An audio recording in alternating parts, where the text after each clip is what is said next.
Hello, welcome to the second update. Can't believe I'm doing this out here in the cold, but there we go.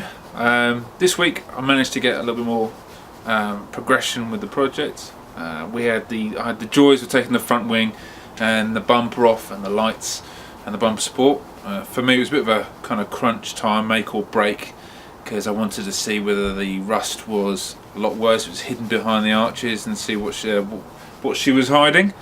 But to be honest, I think it's come out pretty good. You can see that the arches have got a bit of surface rust on them, but I think overall, in terms of the car and its previous history, especially from taking the bumper off and stripping it down to this state now, that the front chassis hasn't been cut and re-welded or had any kind of major impacts. So I think that's pretty good, especially if it's been used on track, certainly as an electric car, and God knows what happened 20 years before then. But as you can see from the engine bay itself, I'm really pleased with how it's come out. It's quite clean. I'm going to have the fun task of unscrewing or unbolting the engine mount that's been custom made for the electric motor.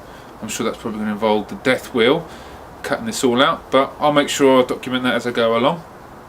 I haven't decided quite how I'm going to get the electric motor out. We're probably looking at one of three ways. I'll either drop the gearbox, the subframe, which obviously all the suspension, the wheels and everything will connect to, so the mount, so do the whole thing in one go. So gearbox, electric motor, subframe, lift the car up, pull it out on a dolly. Or option 2, which is disconnect the electric motor from the gearbox, support the gearbox itself, and then drop the electric motor on the subframe and then pull it out. Or, as I say, third option will be just to disconnect the electric motor and try and pull that out using an engine crane, or again I may even drop that in some way onto a dolly. But yeah, we'll see. As I said, the electric motor looks like a giant battery, so there's not really any obvious hooks or means of securely connecting the engine to the engine crane. The thing is, this car is not going to go back to OEM standards. It gives me the opportunity to fill in the holes, and perhaps look at a neater wire tuck and make the whole engine bay look a lot neater, more presentable. I can't say I've ever really been a kind of show car type of person. I've always been edging more towards the reducing weight, lightness, and how it drives and everything. But as I say, it'll be a new thing for me. I started this project.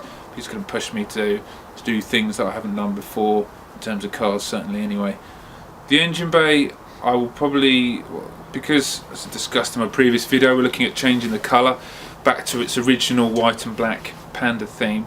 I will, as an exercise, will be spraying the engine bay myself. I'll use a compressor and a gun. I'll be spraying it white, along with the arches as well, but the arches obviously will require a little bit of prep before then, in terms of like stone chip and protection against moisture and so on, so you can ensure that the car doesn't rust over and it's not a waste of time. I'm really interested to hear if you've got any questions. Obviously there's a comment section on each video, or if you've got any suggestions either as well. Finding parts and procuring parts for these cars is going to be fun, so if you've got any pointers or sites that are worth going to, please let me know. Next episode, of course, will be the much anticipated big reveal of the engine. What's going into this thing to replace the electric motor?